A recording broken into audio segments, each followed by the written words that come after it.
აი ყველას მინდა გავაგებიო რომ ჩვენ მოვედით სამშობლოს მოღალატის ლევან იზორიას გაქირავებულ სახთან. თუ შეიძლება დავიწყოთ და წავიდეთ. წინი არის ზურაგას მინდა გადაწყვეტ. აქ ცხოვრობს ბატონი ლევან იზორია, ადამიანმა, რომელმაც ფეხშიშველი დატოვა ჩვენი ჯარისკაცები, რომელიც მიზანმიმართულად ანგრევს შეიარაღებულ ძალებს და თქვენ წარმოიდგინეთ ახლა ირანის თუ აზერბაიჯანის ელჩზეა გაქირავებული აკაურობა. როცა ოფიცრები ქუჩაში ყრიან, როცა არმია არის ფეხშიშველი, როცა ინგრევა შეიარაღებული ძალების საბრძოლო სულისკვეთება, მინისტრი საქართველოში ძალოვანი უწყების მინისტრი თურმე თავს ირჩენს ბინების გაქირავებით. დაიღალა არმია, იმიტომ რომ აშკარა არის სახეზე მევახშეობა, გულის ამრევია ეს ყველაფერი, როცა ჯარში ესეთი სისხლის სამართლის დანაშაული ხდება და ერთადერთი მოტივი, რითაც ქართული შეიარაღებული ძალები დაეწია ევროსტანდარტს, ეს არის, რომ ახლა მევახშეები თურმე ევროში, მხოლოდ ევროში აპროცენტებენ თანხას. მე მინდა რომ გადაიღოთ აქ ლევან იზორიას აი ეს საცხოვრისი, აი აქ არის, რომელიც გაქირავებული აქვს მას. გადაიღეთ ეს, უნდა გწვენოდეს ბატონო მინისტრო. კარგი ზურა დაიციეთ ცოტა უკან. საზოგადოებას ვთხოვ, რომ აი დაცეს რაღაც გადაკეთოს მხოლოდ ესა გიორგი ჩამოიწიქვევით. მე მინდა ყველას უთხრა, რომ ეს ადამიანი არის ტიპიური ქვეყნის და ერის მტერი. ეს არის სამშობლოს მოღალატე. და არა მხოლოდ ეს სიტყვები არ არის ჰაერზე, იმიტომ რომ დღეს მთელი შეიარაღებული ძალები დადის ფეხშიშველი. ადამიანები, ჩვენი ნარჩევი კონტინგენტი დღეს არის ფეხშიშველი. უწყებას, რომელსაც 600 მილიონს უხდის ეს გაძვალტყავებული ერი, 84-ზე ამყოფებს ლევან იზორია, იმიტომ ერთი ჯარისკაცის ყובה თურმე 80 თეთრი უჯდება მას. შეხედეთ ერთი მის სურათს, ვინ იყო მინისტრობამდე და ვინ არის ახლა. შეხედეთ და დააკვირდით ამ ნაძილებას, რამე თუ ეთყობა 80 თეთრიანი ნაკვები. რას გავს ეს რა არის, რა ფორმაა, რა დამოკიდებულებაა ეს სახელმწიფო ინსტიტუციის მართვის. კიდევ ერთხელ ვამბობ, თეთრდება ფული, შეიარაღებულ ძალებში სერიოზულად თეთრდება ფული. აქ ცხოვრობს ჩემო ძმაო, მისი ეს გაქირავებული აქვს. როცა ოფიცრები ქუჩაში ყრია და ის კაპიკები მას არ კმარა ამ ბიჭებს, ამ ნაომარ ბიჭებს, ჩვენ შორის ნაომრები არიან, რამოდენიმე ომის ვეტერანები არიან და როგორ მოექცა მათ იზორია, 2-3 წიგნის ავტორია სამხედრო ქიმიაში და გამოვაგდო კაცი, რომელიც მესამე წიგნზე მუშაობდა. და პრობლემებია მერე ქიმიური, არაქიმიური, ბიოლოგიური დაზვერვის და 1000-ნაირი სხვა. ვინ არის დღეს ამაზე სახელმწიფოში პასუხისმგებელი? არავინ, იმიტომ ლევან იზორია არის ადამიანი, რომელიც ძალოვანი უწყების მინისტრი, რომელიც ბინის გაქირავებით ირჩევს თურმე თავს. ბინების გაქირავებით და მევახშეობით. ევროში გაპროცენტებული თემები მიდის. უმთავრესი მოტივი აი აქ ჩვენი მოსვლისა არის, რომ შეწყდეს სახელმწიფო ინსტიტუციის ნგრევა და ეხლა ვიტყვი უმთავრესად და მოუწოდებ პროკურატურას და მოუწოდებ ფინანსურ პოლიციას აი სამწუხაროდ ეგრეთ წოდებული დელტა, რომელიც მიზანმიმართულად აფეთრებს ფულს.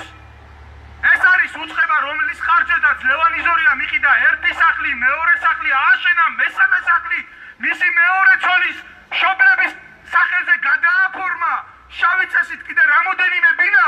აი ზუსტად ეს დელტა, რომელიც იარაღის უტილიზაციას ეწევა და კიდე იარაღის გადაყიდვა მიდის სხვაგან, ხო? აი აქედან ღებულობს ეს დაძირალა ფულს.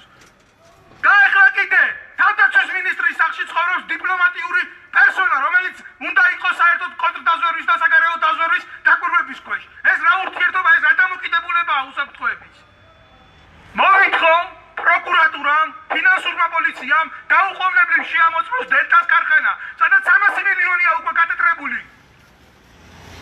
მე სიტყვას გადავცემ ბატონ გიორგის, ჟურნალისტია ბატონი გიორგი, გაზეთის საქართველო და მსოფლიო და ვთხოვთ მას ვის გამოხატოს ეს ყველაფერი. პირველი რაც ჩვენ აქ არ მოვედით, ჩვენ აქ არ მოვედით, ასე ვთქვათ, სიძულვილი. იმიტომ რომ ჩვენ არ ვძულს იზორია ადამიანი ჩვენ ჯგუფს იზორია თავდაცვის მინისტრი რომლის დანაშაული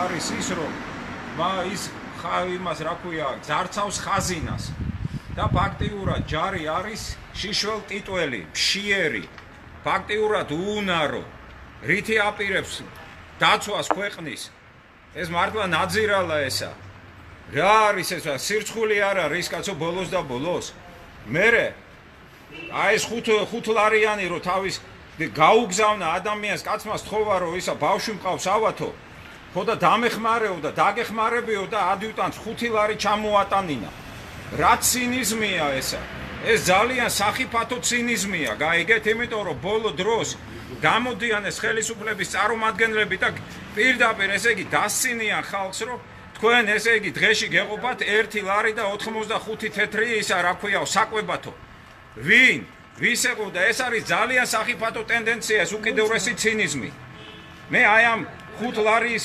ამბავს მე უბრალოდ ისტორიულ პარალელს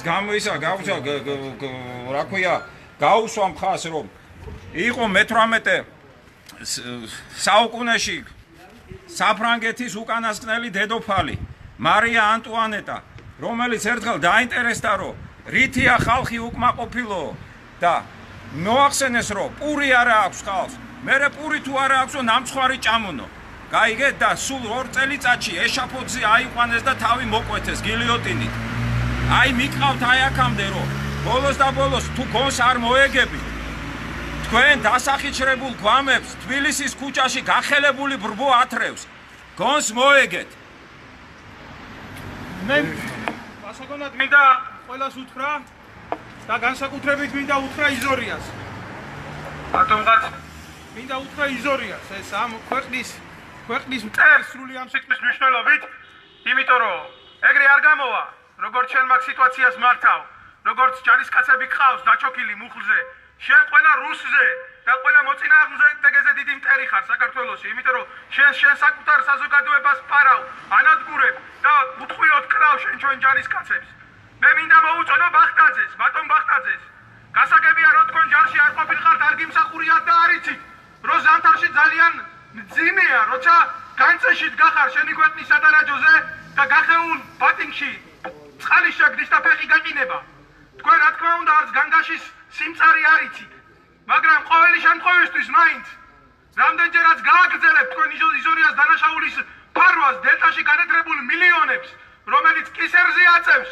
ჩვენ ჯარისკაცებს და ჩვენ საზოგადოებას მე შენ გპირდები მაგას რომ ეს რისხვა აუცილებლად გადმოვა თქვენზე და თქვენ ამას არავინ არ გაპატიებთ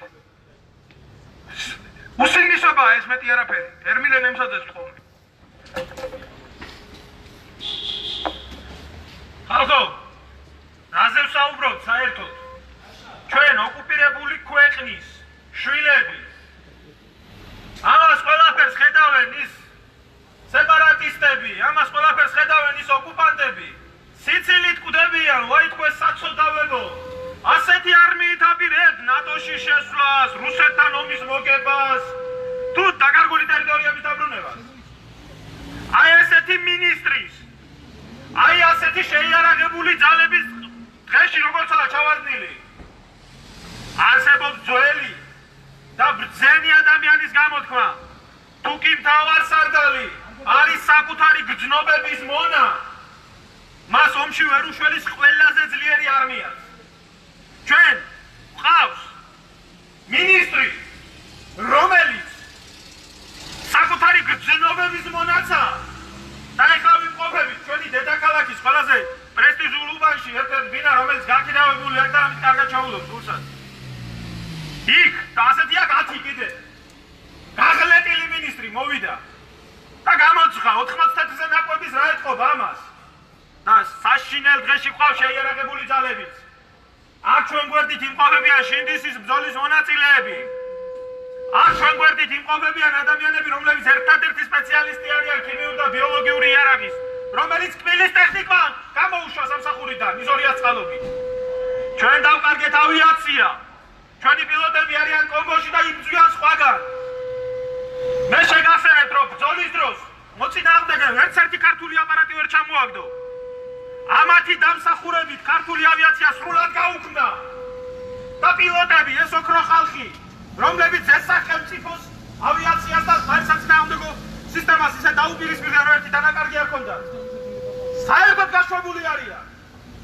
სავაჭროთაა გადაქცეული 31 ქარხანა ეგრეთ წოდებული დელტა რომელიც გარდა იმისა რომ შეიარაღი უძალებს ემსახუროს ყველაფერს აკეთებს მილიონობით ფული უკაცრავად ტერმინისთვის იხუნება ვის ჯიბეში მიდის ღმერთმა იცის ხალხო ასე ხდებოდა 1921 წელსაც როდესაც ჩვენი ქვეყნის შეიარაღებულ ძალებს პოლიტიკური ხელმძღვანელობა მიზანმიმართულად აკნინებდა პირებს ისეთი ადამიანები როგორიც გენერალი კვინიტაძე იყო და როგორც გენერალი მაზნიაშვილი სისხლის სამართლის საქმეებს უგზავნოდა რომ ქართული შეიარაღებული ძალებიდან ჩამოცილებული ყოფილიყო მოხდა ომი და ამ დედაქალაქის დასაცავად მხოლოდ იუნკერები დადგენ არა და არმიას რომელსაც შეეძლო არა მარტო საქართველოს მთელი კავკასიის გაკონტროლება ის დღე გველოდება ჩვენ ვიცოდეთ ჩვენი მტერი ყველა მხრიდან რომელიც არის ჩვენზე ძლიერია შეიარაღებით ჩვენზე მეტი ჯარი ცხავს და ჩვენზე მეტი მოთხოვნები და ინტერესებია ჩვენი ინტერესი არის ერთი საქართველოში დაცული უნდა იყოს ქართული შეიარაღებული ძალების მიერ საქართველოს ტერიტორია აი ესეთი ნაწილები არმიას რომლებიც შიგნიდან ანგრევენ და ესეთ საპატივცემულო ადამიანებს გარეთ უშვებენ აი სად არის შიგნის ის მონაწილე ზოლის მონაწილე არაფერი და არ უსწოვებს მე იმას ალეკონიანის განდასხვებისგან უბრალოდ ეს ცოცხალი გადარჩა ხუთარიანი დახმარება ავადმყოფის შვილისთვის რომ გამოუგზავნეს ნუ თუ არ კვდებით სირცხვილი და რომელზეც ბრძანებაც არაა მოსული რომ ის უკან დაბრუნებულია შეიარაღებული ძალებიდან ითვლება უგზაუკლად დაკარგულად აგერაა ცოცხალი ადამიანი საფრანგეთიდან ჩამოვიდა და მისი ქვეყნისთვის აპირებს ბრძოლას დიდი მადლობა ყურადღებისთვის ბატონო ლევან რაღის რამდენად აგაქვთ ეს პინდა გაქირავებული რამდენი ოფიცერი შეძლებდა ახლა ამ თქვენი ფეშენებული ბინის ქირაობას იცით რამდენ ოფიცერს აქ იმ კაპიკებით ნაქირავები ხელფასი რომელიც თქვენ კვებაში არ გკმარათ მარტო ხომ არ მიაქირავებდით რომელიმე რიგიც ან რომელიმე ოფიცერს თქვენ ბინას თუ სინდისი არ გიშვებს და დანაშაულია ეს თუ დანაშაულია მაშინ ახლა ეს რასაც აკეთებ რა არის მე სიტყვას გადავცემ ოქროკაც გიორგი მოდი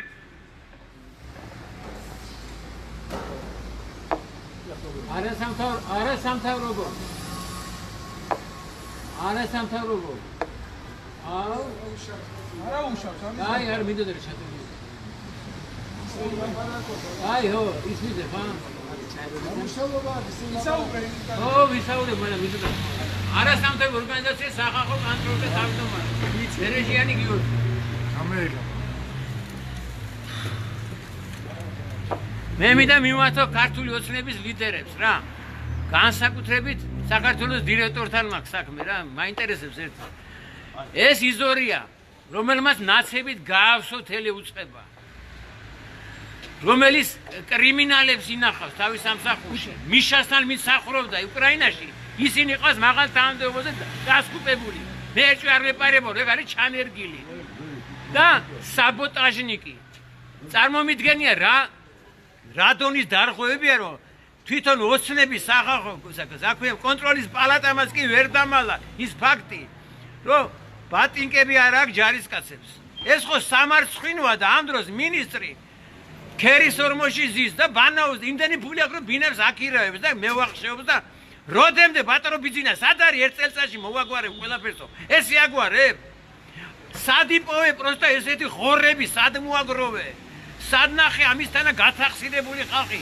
საქართველოსის კი სადაც ამდენი ვაზელინი და ფულის მონა ესეთი ხორის მონა ხო ნაღდაცნელი იქნებოდა სახორში რა მაგარი ხარ რა მიხედი ამ სახალხს მოაწილე საქართველოს ეს სურბელა ბატონო ბიძინი მე ორი სიტყვით აი ყველაფრის გარეშე ყველაზე დიდი რუპორი არის საზოგადოება ამ ყველაფრისა ეხლა რაც ხდება იმიტომ რომ ეს ყველაფერი პირდაპირ ტანიდან გადის, ამერის ტანიდან გადის და ძალიან რთულია ილაპარაკო აი ესეთ უსინდისობაზე, როცა შენ თავდაცვის მინისტრი გყავს ლევან იზორია.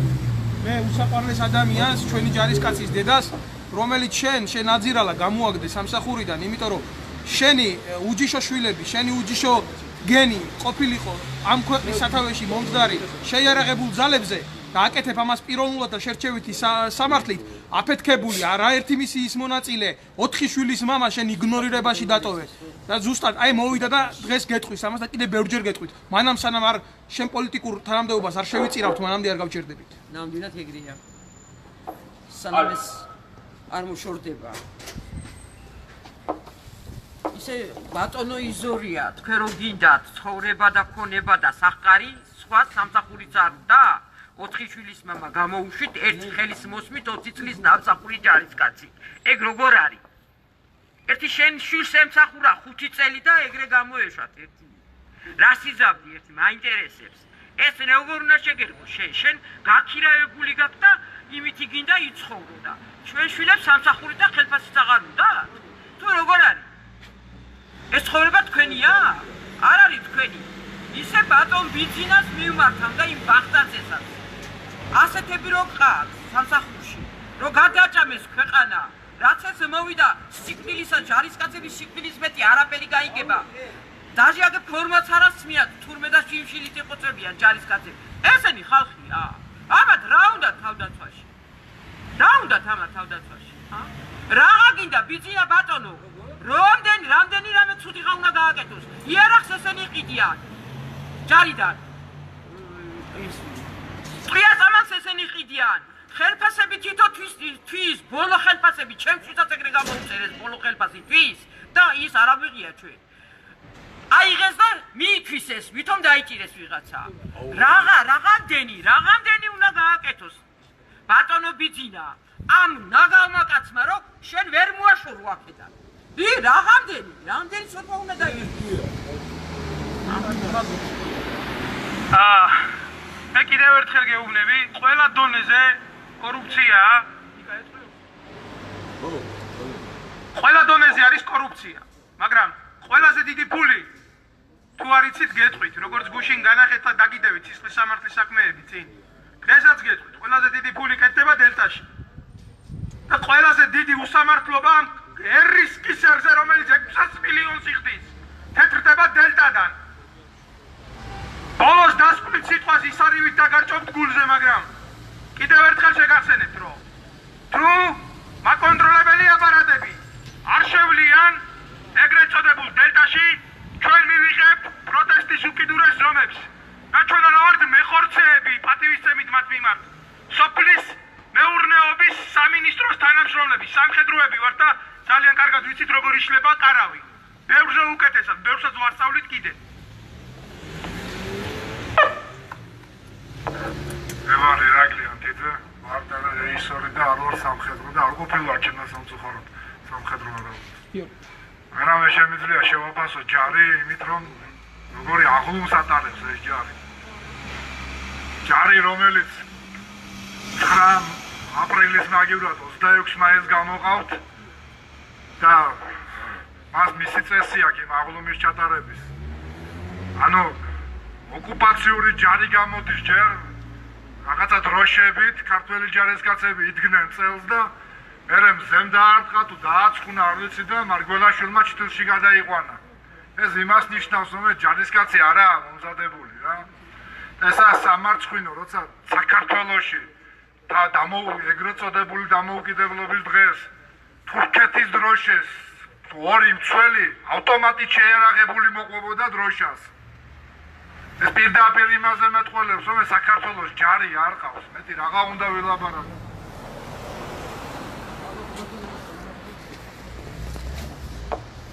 ახლა ჩვენ დღეს დავასრულებთ ამ აქცია პერფორმანსს და ყველა გაიგოს და ყველა მიცოდეს ამ ადამიანის საქმე და მისი საწარმოო, ასე რომ ვთქვათ, გულისაშოვის უკაცრავად ტერმინისთვის ოკუპანტურას სტანოვით.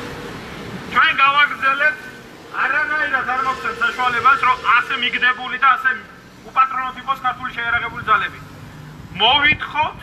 მოვითხოთ, აღდგეს სამხედრო ტრიბუნალი და სამხედრო პროკურატურა. კოჰაბიტანტები მოღალატეებმა რომელმაც 2008-ში ჩაიდინეს და ქართველი ერის წინაშე ჩაიდინეს დანაშაული წარსდნენ ტრიბუნალზე და მიხვდენა ესეთი მფარველები როგორც არის აქ ეს ვაჟბატონი მეორე რა შეეხება უწყებებს რომლებსაც უვალდებულება აქვს შეამოწმონ თავდაცვის სამინისტრო და დელტა სადაც ამხელაფული იღუნება აუცილებლად გააგან ქმედითი ნაბიჯები თორე ჩვენი პროტესტი გაგრძელდება ზუსტად ამ ორგანოების მიმართებაში იმიტომ რომ ხედავთ იზორია მისი თავისთვის კიდეც უკრავს კიდეც ცეკვავს და კიდეც ვღერის და კაციშვილი არა ამ ნატო სტანდარტების დემოკრატიული შეიარაღებული ძალების კონტროლის პატრონი და ნატოში უნდათ ბიჭებს შესვლა 7 ევროა ვეტერანს პენსია ზოგს იგიც არა გვაქვს აუცილებლად დღეს ამას ვასრულებთ და გავაგრძელებთ იქ სადაც გასაგრძელებელი იქნება ნუ გონიათ რომ ცოტა ხალხია თქვენ ხალხის გეშინია იქნება ათასობით ქალბატონო ვიცით გაქირავებული აქვს და ხალხი სახლი და კარიერა აქვს და ჯარი მშიერი დადის ვერტმა გაუმარჯოს მინისტრი არის მაცხარი და ხალხი არის და ჯარი არის მშიერი ვასრულებთ ამ ყველაფერს აგერ ბატონი ბერეჟიანი ხო ყველასწორს ვიდეო გაიზიარეთ რა იქნება დირექტორამდე მივიდეს და რაღაცა იქნება შეფუსხუნდეს თორე მე როგორც ვიცი უმალავენ მაკაც ყველაფერს არ იცის არაფერი და გაიზიარეთ Facebook-ის ლომებმა ხო რა შეეხება მაგ 60 წლის კაცს მეტი რო არაფერი უნახია თურმე რა ხდება ამ ქვეყანაშიო გამოვიდეს და ნახოს ახლა რა ხდება მის ქვეყანაში